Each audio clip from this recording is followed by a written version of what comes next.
This story is inspired by true events. When I was a kid, I loved scaring my little sister and all of our friends. I would come up with the wildest stories to tell whenever we had a sleepover. The one I told the most was called Old Man Mac. It was about a guy in his late 80s who lived alone on top of a hill in this dark, gloomy, creepy-looking mansion. Every night, Old Man Mac would walk down the hill to a railroad not far from his house holding a rusty old lantern. And he would begin walking up and down the tracks searching for his wife who had been missing for over 15 years. He kept his lantern lit by trapping the souls of anyone who crossed his path. You see, he blamed everyone for his wife's disappearance. I creeped everyone out with this story, and I was 11 years old when I came up with this. Anyways, at this time, my mother, sister, and I were living up north in a big city. My aunt convinced my mother to move down south so that my sister and I could get to know my cousin better. My sister and I went first because my mother had to stay behind and clear out our house. We moved in with my aunt, uncle, and cousin. She was slightly older than me. When we arrived, the first thing I noticed was the railroad tracks in the back of the house. It must have been about 20 feet or so away. This was the South, so that was very common, but I've never seen railroad tracks so close to our house before and at ground level. One day, we were playing in the backyard. There was a gate separating the house from the tracks. I don't know why I was so fascinated by this, but I was. I asked my cousin if she's ever seen anything strange happen on the tracks. She just looked at me with a puzzled look and said, "Strange? No." My sister and I shared a room with my cousin. There were 2 queen-size beds on opposite sides of the room, and in the middle was a glass patio door that led to the backyard. One night, as we were getting ready for bed, I started telling my cousin my Old Man Mac story. She was very skeptical and said she didn't believe in anything like that.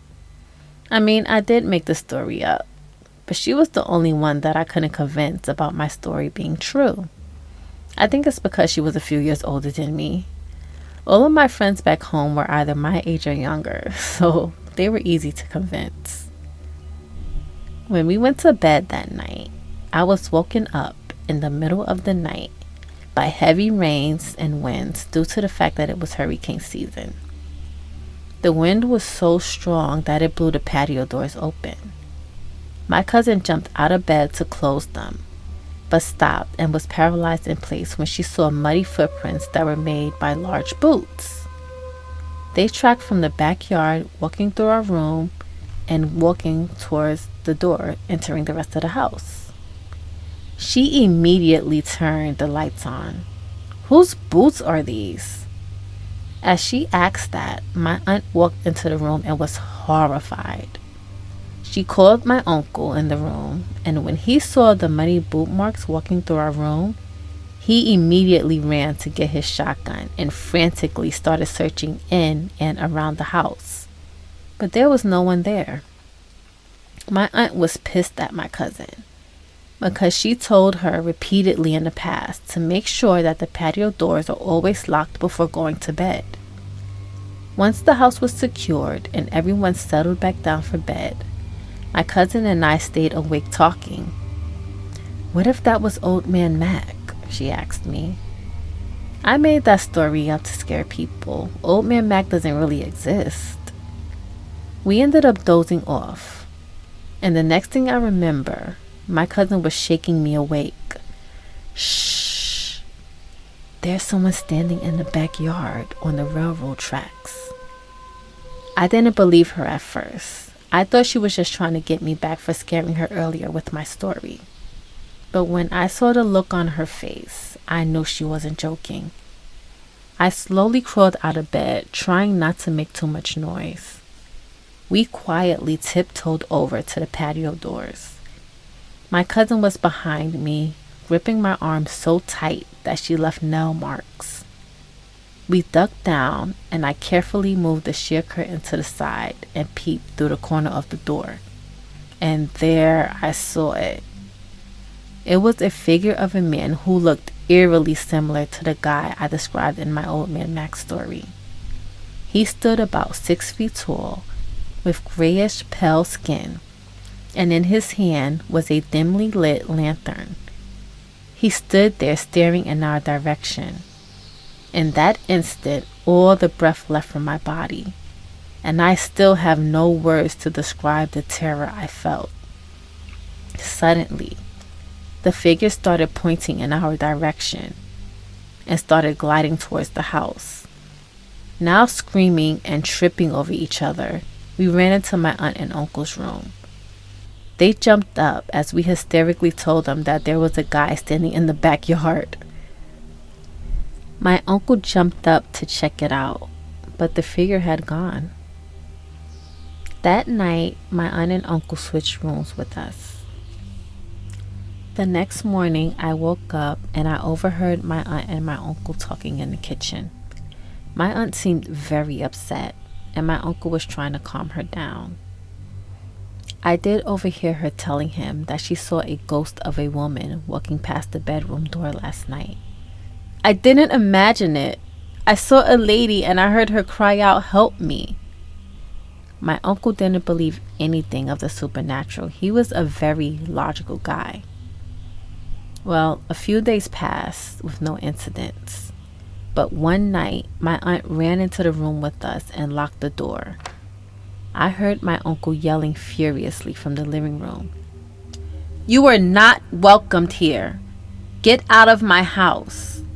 This is a blessed house. You are not welcome in my home. Leave this house immediately." That next morning, my aunt called the pastor and asked him to come over to bless the house. While we were in prayer, I felt this intense feeling like someone was staring at me. I lifted my head and saw a figure emerge from behind the pastor. It was the same guy that my cousin and I saw the other night. He stood there motionless, with a faint grin on his face. I was petrified. I squeezed my eyes closed and continued praying. Then, a strong smell of perfume passed through the living room and faded away. That's when the pastor said, "It's done." I opened my eyes and the figure was gone. Later that night, we were watching a movie. My cousin turned to stare at me before saying, "I guess your Old Man Mac story was true after all." We haven't experienced anything after that. But now looking back, I'm trying to figure out if I believed in my story so much that it manifested, or was I just super sensitive to the supernatural, that an entity was speaking to me from the grave.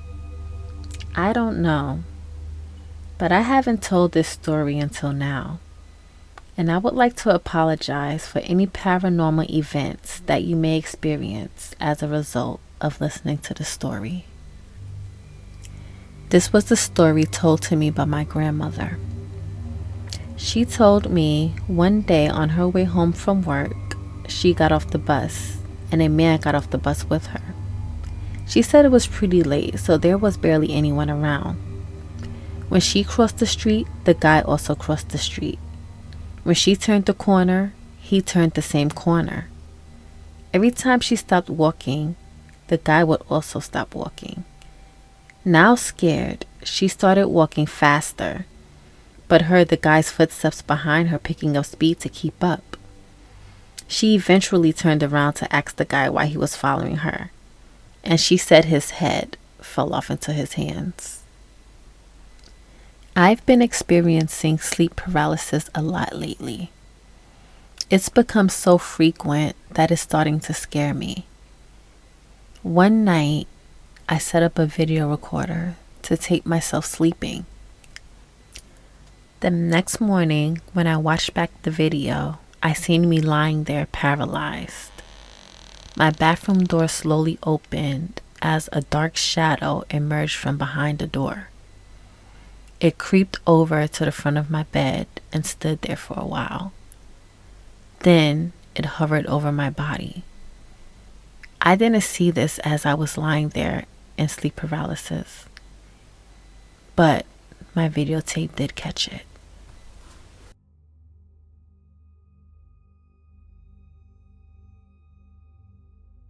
My mom used to live in the mountains as a kid.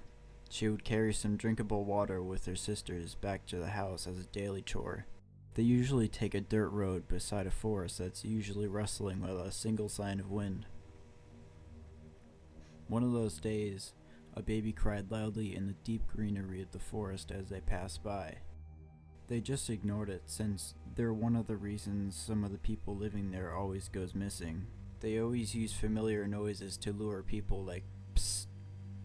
I would know because one time I almost followed the cries of a baby at almost midnight.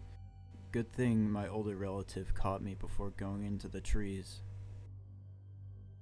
There's a story at my old high school that one of the wings of the buildings caught on fire one time and a firefighter died in the efforts to stop it. Since then, there have been sightings of his ghost. One time after school, doing hood rat shit with my friends, went into the area and all the lights were off.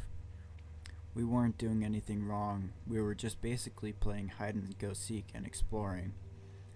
Well then suddenly, there's this person standing right in front of me. Didn't say anything, and I don't remember them walking up. They were suddenly just there. I am immediately terrified that we are in trouble. Run out, and my friends see and follow. It wasn't until after the event we realized that they only ran because I ran. They didn't see anyone. When I tried to describe who I saw, I couldn't. It was just a silhouette. That's when the story came back to me and I realized that I saw an old ghost. Never believed in ghosts before that, but now you can't just convince me otherwise. I was at a friend's house watching his dog and it was late at night. He bought the house from a guy after his wife died. She was bedridden and died in the house. We always had stuff like weird noises at times, and one time a drumstick fell off the shelf and it was lodged in there without any way for it to fall out. Anyway, so I'm over there and I'm watching TV on the couch and I catch something out of the corner of my eye. I turn and I actually physically see an orange orb float through the air. It loops around a couple times, then it comes right up to my eye and then vanishes. I kinda laughed to myself because I didn't know what else to do, and I laid back on the couch when the edge of the couch my head was at came a couple of inches off the floor and slammed down onto the ground. I tried to tell myself later it was because I was tired and I was half asleep, but I do know I was fully awake. I lived in my childhood home until I was 20. Lived there with my roommates for a year as well. It's always been an active home, but definitely got more active once roommates moved in.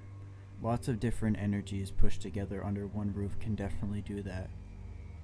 One night, my boyfriend had a friend over to play video games. I was hanging out with my best friend / roommate. My boyfriend and his friend decided to go get some food around midnight. My friend and I stayed home. None of our other roommates were home. We were sitting at the kitchen counter, right next to the front door. We heard voices approaching the door after about an hour after my boyfriend being gone. The motion sensor light came on outside as well. It sounded like two male voices talking to each other. Eventually, the light went out but the voices continued. We were confused why they hadn't come in yet, all while making some jokes. My friend proceeded to open the door and check who it was. Nobody was there. No cars were outside. Confused, it took us a few minutes to understand what was happening. We walked around the perimeter of the house. Nobody. Called my boyfriend. He was a 10-minute drive away. This was when we really started to think about it. We've known that there were spirits in the house, but not much else. We always joked that it was two male energies. One was playful and a trickster, and the other is scarier and likes to scare us. We once had a conversation about how the spirits couldn't be female because none of us felt a female presence, only male. At one point, we even assumed it might be one spirit, but now we know it's two male spirits because we heard them with our own ears. After many years of continuously writing up, but always forgetting to post, and then constantly losing my draft on my old laptop and phone, I finally managed to write down and share my account of the one and only time I have seen a ghost. This is my own true personal experience. I have always considered myself to be a calm, rational, and logical person, and I was always on the fence when it came to the paranormal. That is, until this day. This happened about 4 years ago, in August 2016. It's autumn time, and I'm driving to go and pick up my girlfriend, to go get some food. I will never forget glancing down at the clock to notice that the time was 8:30 p.m., and so the sun began to set. I go, and I've picked her up, but for some unknown reason though, I stupidly decide to take a shortcut and drive down a notoriously haunted road. Background info. This road is situated exactly between a huge cemetery. Many of my family are buried there, and a crematorium. I personally know 2 people that have died in a car crash around here. However, I've actually been down this road many times over the years, and I've never experienced anything even remotely paranormal myself until now.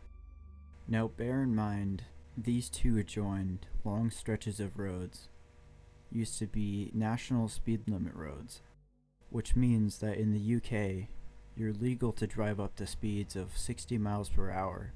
The limits to these particular roads have been changed and lowered since. Therefore, that should make you aware that I'm completely focused, alert, and I have my wits about me. Also, bear in mind this. These roads have absolutely no streetlights. The only form of lights are the cat's eyes that's built into the road, which reflects car lights so it reflects and shows the path. Oh, also another thing to note is that there are no sidewalks on this road. This is important for later.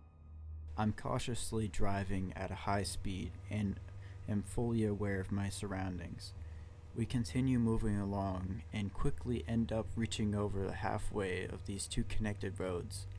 This is a point where the trees surrounding on each side of the road kind of form a sort of tunnel. This only managed to add to the eeriness.